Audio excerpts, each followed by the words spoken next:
Yo, what's up, everybody? My name is D Flawless, and welcome back to another TWAB. This week, 10/13/2022, written for us by Sam. Let's get straight into it. Happy TWAB's Day, Guardians.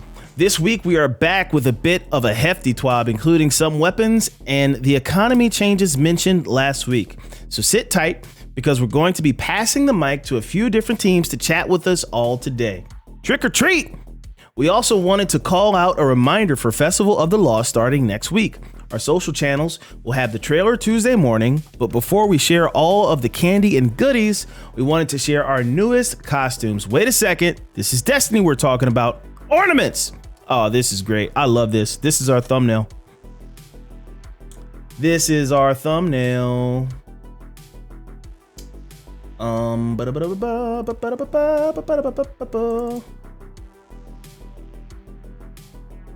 Boom. Love that. National Coming Out Day. Hey there, folks. October 11th was National Coming Out Day, a day of awareness, education, and solidarity for the LGBTQIA community. It's a day celebrating the act of being your true self and an encouragement to change the world of embracing you. If you missed our blog post celebrating National Coming Out Day, please check it out, and don't forget to grab the Transmat effect and wallpapers that are available in it too. All right, destination materials update. All right, Guardians, it's time to discuss the changes around our destination materials. So let's hand the mic over to design lead Josh Kalinsky. Hey, Guardians, Josh Kalinsky here again to talk to you about destination materials. You know, all of those dustlight shards, helium filaments, and microphasic data lattices that you've had sitting in your inventory for years. We've taken a lot of time to evaluate their place within Destiny 2 and have decided that in Season 19, these items will say goodbye. But why have we made these changes, and what does it mean for all of you as you explore the various destinations in Destiny 2? Well, read on and you'll find out. Starting in Season 19, players will no longer be able to obtain the following item: dust-like shards, microphasic data lattice, helium filaments, barium bows, spin metal leaves, and glacial star warts. The keyword here is obtain. Unlike previous currencies that we have removed from the game, these materials may not be fully deprecated, but I'm getting ahead of myself. More on that in a bit. A simpler economy. First and foremost, we have to talk about why we decided to make this change. After all, these materials have been part of the DNA of Destiny since the very beginning. The simplest answer is that Destiny has grown to become a much more complex game than it started as all those years ago. One of the major goals that we have on the economy team for Destiny 2 is making the game more approachable to new players and returning players. One way that we can do that is by reducing the number of currencies that players need to understand and keep track of. This helps us reduce the cognitive load that Destiny's economy places on the player. With fewer currencies to manage, it'll be easier for players to learn and remember the value of the items that they have in their inventories. Removing these materials also benefit players by freeing up inventory space and making it easier to find the items they are looking for. There you go.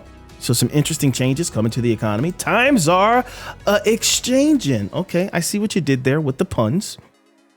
The first thing many of you are probably asking as you read this is, what about the material exchange?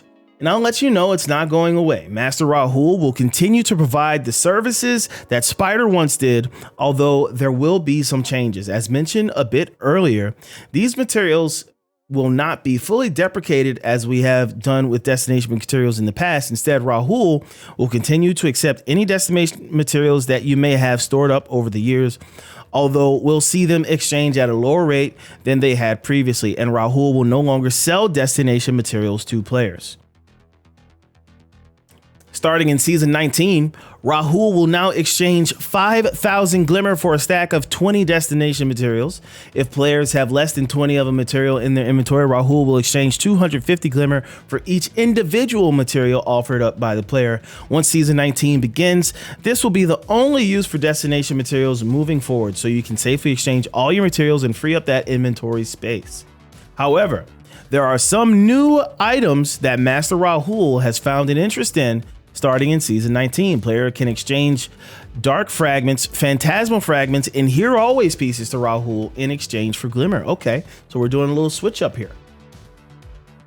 Finally, the cost of exchanging Legendary Shards for Glimmer remains unchanged. Enhancement Prism and Ascendant Shard costs will see Destination Material costs removed and replaced with Legendary Shard costs. New costs, materials received. Enhancement Prism. Amount received 1. Material A, Enhancement Core. Material A cost 10. Material B, Legendary Shards. Material cost 10. Material C, Glimmer. Material cost C, 10,000. Okay. You have Ascendant Shards. You can receive 1. Enhancement Prisms material cost is 10. Legendary Shards material B cost is 50. And Glimmer material C cost is 50k. Okay. That's a graph. It's a little confusing, but you get it. Public service. Now that you know about the changes to the material exchange, you're probably thinking, well, there goes the easiest way to get Glimmer, and that's not lost on us. To offset this, we want to take an opportunity to breathe new life into a part of the Destiny 2 gameplay loop that maybe doesn't get as much attention as it used to: public events. In Season 19, In Season 19, public events will be getting a big Glimmer boost, especially the heroic version. So the next time you see Fallen mining Glimmer on the EDZ, take a moment to hop off your Sparrow and help your fellow Guardians take home some of that sweet shimmering Glimmer for yourselves. When completing heroic public events, players can expect to earn between 10k to 12.5k Glimmer. Oh, that is a big boost. When completing normal public events, players can expect to earn between 3,300 and 4,645 Glimmer. That's nice. Wow. There you go. That's going to help New Lights a lot. New Lights trying to level up and unlock their abilities, aspects, and fragments. We're actually working on a series catered for New Lights. So this is a great change. Welcome change. New Lights, do public events, and you'll have money to spend on upgrading and unlocking those pieces. So that's great. The price of change.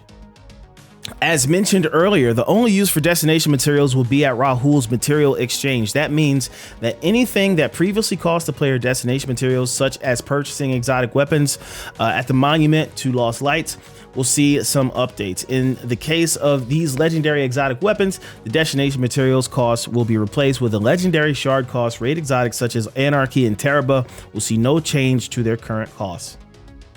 Other items that once saw destination materials as part of their purchase costs, such as upgrade modules, enhancement prisms, and ascendant shards, will simply see the destination material costs removed entirely with no further changes to their current price points. I like that a lot. I like that a lot. So now you can get those upgrade modules and all you need is legendary shards and Glimmer. Love it. Love it, love it, love it. Mod Squad. In a world without destination materials, there are a few ghost mods that need to be addressed. First, the 3 materialism mods, Crucible, Gambit, Vanguard, will be removed at the start of Season 19. Additionally, the Bountiful Harvest mod functionally has changed. Equipping this mod to your ghost will now increase Glimmer when harvesting from resource nodes. There you go. I'm living in a material world and I'm a material guardian. The primary source of destination materials has always been resource nodes scattered across the various destinations in Destiny. Those resource nodes are not going anywhere, and it's still in every player's best interest to collect from any of the nodes you see along your journeys. As many players noticed with the release of the Witch Queen, the deposits of fundamental osmium found around Savathun's throne world did not grant a currency, but instead delivered Glimmer, XP, and reputation directly to the player. Though we will not be creating new reputation systems for our previous destination vendors such as Devrim, Failsafe, Petra, and others at this time, we will be working to improve these experiences. In fact, Devrim K and Failsafe, our longest tenured destination vendors who have been with us since the Red War, will be getting a small update in Season 19. The reputation systems that saw players turning in destination materials to gain reputation ranks have been removed. This also means that there are no longer rank requirements to purchase armor from these vendors. Additionally, the ghost shells and emblems that were once earned via reputation rank increase can now be purchased directly from Devrim or Failsafe for 10 legendary shards each. There we go. So some nice changes coming to the destination vendors. We have also increased the number of daily bounties that Devrim and Failsafe offer you from 3 to 4. Though we don't have repeatable bounties to add to these destinations at this time, it brings us closer to parity across all of the destination vendors. Finally, we will be removing the sale of sunset weapons from both vendors when the season goes live. This is largely to prevent players from wasting resources on weapons that cannot be upgraded to the current level cap. Very nice. Destiny Brazil has entered the chat. Oh, that's a nice picture of the tower, of the Traveler, rather. That's a really good picture. That'd be a cool wallpaper. As I mentioned at the beginning of the TWAB, we are passing the mic like a hot potato to a bunch of teams today. This section is another one of those, so let's gather around and see what our LATAM community manager Bruno has to say. We don't talk about Bruno, no. Bruno, this TWAB could also be this week at Brazil, since we launched our social media channels for Brazil on Tuesday. Oba! If you want to get updates in Portuguese, just go and drop us a follow on Facebook, Instagram, or Twitter. Brazil is a wonderful country with passionate players, talented artists, and outstanding creators like Eververse and Mito, who we featured in a community focus not so long ago. With the launch of new international social media channels, the reach of our communications will now go a bit further and give us the capacity to better support international players. Understanding the needs of different parts of the world and gathering feedback in a more direct way will for sure help us deliver a better Destiny experience. So let's not mince words here and celebrate. This is a big step for us and we couldn't be happier. See you, Starside Guardians. Okay. Mid-season weapons tuning. Ooh, they're touching some weapons, chat. Last week, we had a nice chat with the weapons team covering a wide array of questions. They also touched on some plans for weapon tuning coming in the mid-season patch next week. Associate designer Mercules is back again to give more detail on the what and the why for the weapon changes coming in 6.2.5. Mercules. Hello everyone, Mercules here. We have a lot to talk about in this mid-season patch from a weapon standpoint, so let's dive right in. One note before we get started, when we say ease of use, we usually mean one or a combination of the following things: stability, aim assist, recoil direction, body shot time to kill, or optimal time to kill crit percentage. I.e. requiring a weapon that requires 100% critical shots to achieve optimal TTK is lower ease of use, and a weapon requiring 50% critical shot to get optimal is higher ease of use. We have seen this question asked a lot and wanted to address it up front, so that in the future you can have a better idea of where we are looking at when we say we want to address the ease of use of certain weapons for balance purposes. Weapon archetypes. Auto rifles. Auto rifles see strong usage in most PvP activities around 25%, but that drops to around 13% in in-game PvP like Trials of Osiris. We often hear suggestions that we should decrease the TTK or increase the range of auto rifles, but we have investigated those options and found that with very minor changes to either, they can quickly become oppressive across PvP sandboxes. As it stands, high impact 360 RPM and precision frame 450 RPM auto rifles are already capable of outranging hand cannons, and at least one adaptive frame can as well. And we do not want them wholeheartedly competing with pulse rifles at the 40 meter plus ranges. In addition, even a single bullet reduction in TTK places many auto rifle subfamilies into best-in-class lethality. As such, we have decided to lean more heavily into increasing their ease of use and making them feel better to shoot within their optimal ranges, with a substantial buff to stability. Although the change is only to the high end of the stat curve, the change affects all stat values above 0, with increasing effects as you get to higher stat values. Okay, so they're making auto rifles easier to use by buffing the stability. Precision frame auto rifles specifically have languished since the Uriel's gift meta of early Destiny 2, and because they are inherently so stable, they do not benefit much from the change outlined above. As such, we have slightly brought their critical hit multiplier up to increase their critical hit damage, which combined with the body shot damage buff from last season puts them in a much stronger position without directly lowering optimal TTK. General. Increase the Increase the effects of the stability stat on recoil reduction by 20% at the high end. Precision frames. Increase the crit damage multiplier from 1.5 to 1.55. Crit damage goes from 30 to 31. There you go. Bows. As mentioned in a previous TWAB, we want to reduce the effectiveness of max speed bow swapping as strategy, as it is functionally fast enough that it is nearly impossible to counter in high level gameplay. The below changes is not massive, but should move the total time for a bow swap kill to be closer to other primary weapons' optimal TTK, giving players a better opportunity to fight back against it.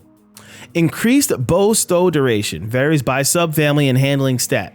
Before 0 to 100 handling stat. Lightweight frames from 0.4 seconds to 0.2 seconds, and precision frame from 0.433 seconds to 0.2 seconds. After 0 to 100 handling stat. Lightweight 0.45 seconds to 0.3 seconds, 0.48 seconds to 0.033 seconds. Okay. Increase bow stow duration. Okay. So they're keeping the bows, they're making it slower to get the bow out, I think. I don't know. It's worded weirdly. Okay. Joe's ready.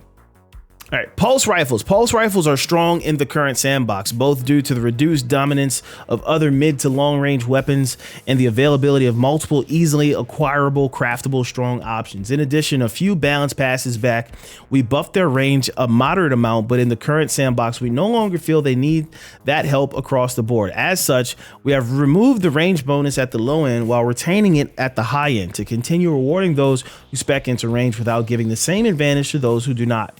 We also felt that there was not enough of a difference in the feel of weapon handling across pulse rifle subfamilies, so we have rebalanced the stat to decrease the effects slightly at the low end and raise them at the high end. Adaptive frame, 390 RPM pulse rifles have not been favored since the bygone era, and we believe this change will be enough to increase their strength relative to other pulse rifles without pushing them too far into meta territory. So that means they're dipping their toe into meta territory. As for the rapid fire frame, 540 RPM pulse rifles, Peace of Mind has an out of band zoom stat that allows it to compete at longer ranges than would be expected for the subfamily. So it will be the first of multiple zoom outliers we will be looking at bringing in line over the next season. General. Rebalance the effects of the handling stat across pulse rifles. The handling stat affects a weapon's ready, stow, and aim down sight speed. Increase effects of handling by 5% at the high end, mostly affects lightweight and adaptive frame pulse rifles. Reduce effects of handling by 2% at the low end, mostly affects high impact and rapid fire frame pulse rifles. Adjusted damage fall off scale based on the range stat. 0 range reduced from 16 meters to 15 meters, 100 range unchanged. Adaptive frame pulse rifles. Increase the precision multiplier from 1.6 to 1.65. Crit damage goes from 30.4 to 31.4. This allows a weapon to kill Guardian below 4 resilience with 6 crits, 2 bursts, and 0.6 seconds. Okay, nice. 2 burst pulse rifle. Rapid fire frame pulse rifles. Peace of Mind base zoom reduced from 19 to 18. Scout rifles. When we buffed high impact 150 RPM scout rifles last season, the main goal was to get them off the floor by reducing how punishing hitting body shots was. We overbuffed them a bit, going so far as to make the optimal TTK more forgiving against low resilience as well. This has made them slightly too easy to use for a weapon with functionally unlimited range. The below change to damage will take their optimal TTK back to requiring 3 crits across all resilience values while retaining the change to body shot TTK from the previous balance pass. So high impact scout rifles reduce body damage from 42 to 40 and crit damage from 73.5 to 70. Sidearms. Interestingly, sidearms have long had substantially less auto-aim range compared to damage range, a decision made many moons ago. With the removal of the auto-aim fall-off bonus from Rangefinder, we felt that sidearms in general seemed lacking in the minus 15 meter engagement distances, particularly on M&K mouse and keyboard. As such, this change should bring them up to near parity with other weapons' auto-aim to damage fall-off ratios. For comparison's sake, sidearms with Rangefinder should feel about the same after this change as they do in the game now, but sidearms without Rangefinder should feel notably better. Increase auto aim fall off distance by 30% across the board. SMGs. We wanted to be very careful touching SMGs as we believe that most of them are in a good place within their intended ranges. However, in game and in playtests, it has become apparent that some SMGs can be used well outside of this distance effectively, and it has made it difficult for other weapons to compete. We have addressed a couple outliers individually, but have also made a change to rein in how strong SMGs are once damage fall off begins. As mentioned above, some outliers in the precision frame Some outliers in the precision frame subfamily of SMGs have out of band zoom values to the point that they have overstepped the effective ranges of some auto rifles. These outliers have made it difficult to justify tuning precision frames overall. At the same time, their 0.8 second optimal TTK makes them weak options against other SMGs, forcing them to rely on their high effective range and damage boosting perks in order to compete. Lightweight frame SMGs currently overlap too much with adaptive frames, so we're making a very small change to that will help differentiate them. So we reduce damage fall off in the distance at which the damage dealt by the weapon in hip fire reaches its lowest point. Aiming down sights extends this distance by a factor of the zoom from 24 to 23 meters across the board. Precision frame SMGs increase base damage from 16 to 17. Crit damage goes from 22.4 to 23.8. Reduce the zoom of Shayura's Wrath Adept, and friction fire from 16 to 15. Lightweight frame SMGs reduce base damage from 11 to 10.85, crit damage from 18.2 to 17.9. Fusion rifles. Precision frame fusion rifles have seen an uptick in usage since we buffed them to allow them to kill in 5 bolts, and they are sucking the air out of the room for the other subfamilies due to their extremely high ease of use. The below change should make it slightly harder for players to maintain perfect vertical recoil without additional manual control of the bolt spread. Precision frame fusion rifles reduce the effects that intrinsic precision frame perk has on recoil direction by 50% for fusion rifles only. Jeez. Glaive have been difficult to counter when they have shield energy, but this change should address that. We will continue to keep an eye on glaive shield damage resistance in the future, especially when their improved hit registration changes come into effect in Season 19. Reduce glaive shield damage resistance versus player from 75 to 50%. Damage from players super unchanged at 50%, and damage from non-players unchanged at 97.5%. Sniper rifles. We've made several changes to make a sniper rifle feel more feasible over the years, but ultimately the way flinch works makes this tricky to do in a way that didn't make them feel worse to use, particularly in PvE. Under the hood, incoming damage causes a player's aim to deflect by an angle dependent on weapon type and damage amount, and then there's a strong force that pulls aim back down. For spring nerds out there, this is defined as a damping ratio in spring force, often called a settle time. We've made a change in Season 19 that has significantly moved the needle in internal playtests. We've reduced the amount of flinch received in PvE to avoid adversely affecting that experience, but increased the settle time substantially. This means you'll continue to flinch away from your target without settling enough to shoot through flinch. Our goal is to discourage continuing to attempt to snipe when you're already under fire. The experience of sniping while not under fire won't change. Okay, interesting. So they're going to make flinch do more flinch to snipers. Interesting choice. Increase the settle time after receiving flinch. Now, on the flip side of that, there's nothing worse than shooting a guy who's in his sniper scope and you're nailing him, right? And then boom, he still gets the shot off. That's very annoying. So I see both sides of it.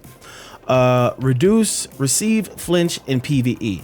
Now that this has had significant play test time, we're making a similar change to linear fusion rifles in Season 19. Trace rifles. Like auto rifles, trace rifles have not been popular at high levels of play outside of some particularly niche builds. When we investigated ways to improve their performance, we found that a small increase in damage had a dramatic and negative effect in terms of how it felt to play against them. Imagine consistently being killed by an out of bounds with Rampage at 30 meters to 35 meters, and their range is quite respectable on its own. Indeed, what we found was that the lack of stability made it difficult for most trace rifles to be used at the farther points of their intended engagement ranges because it was difficult to sustain precision fire on moving targets. So we have increased their stability by an even larger amount than we did auto rifles. At high stability stats, this should make trace rifles feel much more like laser beams and less like recoiling Ghostbuster proton packs. Generally, increase the effect the stability stat has on recoil reduction at the low end of the stat by 10%, at the high end of the stat by 25%. Okay, so 10% at the low end and 25 at the high end. Rocket launchers. Although rocket launchers see passable usage in PvP, they lag far behind other heavy weapons like linear fusion rifles and heavy grenade launchers in effectiveness, due to large part to their inability to get multiple kills per magazine without targets being grouped closely together. With an increase to blast radius, this should make it noticeably easier to net kills on targets that are not right next to the center of the blast. Increase the blast radius from 0.4 meters across the board. Increase it by 0.4 meters across the board. Perks, gut shot straight. We have multiple reports that the audio was triggering frequently enough to be annoying, so we have removed the audio cue from the activation. Rangefinder. Rangefinder has long been one of the flat out strongest perks in the game across multiple archetype weapons due to how effective Zoom is at improving multiple aspects of weapon performance, combined with the fact that it has a neutral activator. It does not require getting a kill or dealing damage to activate. The bonus of increasing auto aim fall off distance by 20%, but this perk into a league of its own in terms of power, as it massively increases the ease of use of certain weapons types well beyond even the increased engagement range provided by the zoom, and makes it difficult for any other perks to compete without substantial power creep. As such, we have made the decision to retain the zoom bonus but remove the auto aim fall off bonus. We expect the perk to remain a top choice, but it will be less dominant compared to other options. Okay, so we got a rangefinder nerf. By the way, Demon Joe, how did you read this fast? Like, I feel like I'm speed reading, and I don't know how close we are to the end. Jade Rabbit. Jade Rabbit has a unique stat package compared to almost all other high impact scout rifles in the game, and has massively high aim assist and stability. The aim assist puts the weapon ease of use well above what we find to be acceptable for a weapon with nearly unlimited range and a fast optimal TTK. Now that high impact scout rifles are performing comparatively better than they have been in the past, the time has come to bring Jade Rabbit more in line with the upper end of other scout rifles in its subfamily. Lord of Wolves. So they reduced the aim assists for Jade Rabbit by 20. Lord of Wolves. When we nerfed Lord of Wolves for PvP, we mentioned that it was the first part of a larger rework we were planning for the weapon, aimed at making it more competitive in PvE content. Right now, the release, the Wolves perk, reduces accuracy by a substantial amount, with the intention that it would be useless against small targets, but still land shots on larger targets. The increased spread meant that it was difficult to land critical hits even on large targets without having to be dangerously close to them. In content where the extra damage matters, this could often be a lethal experience. So we have reduced the accuracy penalty by 70%. It should still be inaccurate enough that using Release the Wolves in PvP against Guardians will not be effective, but it will make it much easier to consistently hit critical hits on big targets in PvE without needing to be right next to them.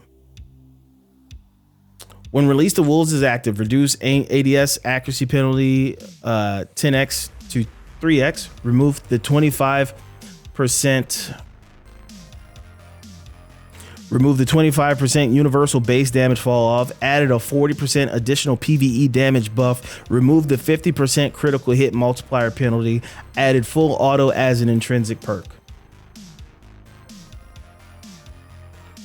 This gun has been dominant in PvP for much of the last season. No time to explain, rather. No time to explain. This gun has been dominant in PvP for much of the last season, topping the trials usage and kills charts week in and week out. However, we had to be careful in tuning this weapon because its dominance is not universal. This weapon sees over twice the usage and dramatically higher effectiveness on M&K than it does on computer.